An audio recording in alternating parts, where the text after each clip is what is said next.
আগামী ১৬ এপ্রিল প্রধান উপদেষ্টা ডক্টর মোহাম্মদ ইউনূসের সঙ্গে বৈঠকের সময় পেয়েছে বিএনপি। রাষ্ট্রপতি ভবন যমুনায় এই সাক্ষাৎ হতে পারে।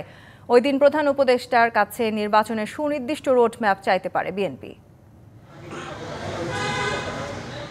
বুধবার দুপুরে গুলশানে বিএনপি নেতা সালাউদ্দিন আহমেদ বলেন, নির্বাচনের সুনির্দিষ্ট রোডম্যাপ ইস্যুতে প্রধান উপদেষ্টার সাথে সাক্ষাতের সময় চাওয়া হয়েছে। আমরা মাননীয় প্রধান উপদেষ্টার কাছে সুনির্দিষ্টভাবে আগামী জাতীয় সংসদ নির্বাচনের জন্য ডিসেম্বরের আগে একটা রোডম্যাপ অবশ্যই আমরা চাইব, যাতে উনি ক্লিয়ারলি জাতির সামনে যথাযথ প্রক্রিয়ায় উপস্থাপন করেন, যাতে জাতির মধ্যে যে একটা অনিশ্চিত অস্থিরতা ভাব আছে এবং রাজনীতির মধ্যে একটা স্থিতিশীলতা আসে। পরে সন্ধ্যায় সেই ডাকে আসে সাড়া। জানানো হয় ১৬ এপ্রিল প্রধান উপদেষ্টার সঙ্গে বৈঠকের সময় পেয়েছে বিএনপি। রাষ্ট্রীয় অতিথি ভবন যমুনায় হতে পারে এই বৈঠক।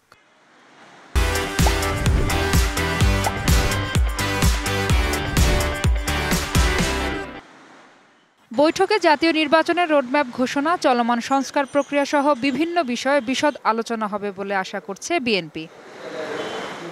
এদিকে সকালে জাতীয় প্রেস ক্লাবে এক আলোচনা সভায় রাস্তায় নামার আগেই নির্বাচনের দাবি জানান বিএনপির ভাইস চেয়ারম্যান শামসুজ্জামান দুদু। বিএনপিকে রাস্তায় নামার সুযোগ সৃষ্টির আগেই নির্বাচন দেয়। বর্তমান সরকারকে আপনাদের আমরা সমর্থন করেছি, এখনো সমর্থন করি।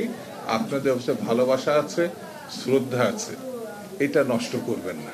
চলতি বছরের ডিসেম্বরের মধ্যে নির্বাচন আয়োজনের দাবি জানিয়ে আসছে বিএনপি। মাহফুজা বৃষ্টি, ডিভিসি নিউজ, ঢাকা।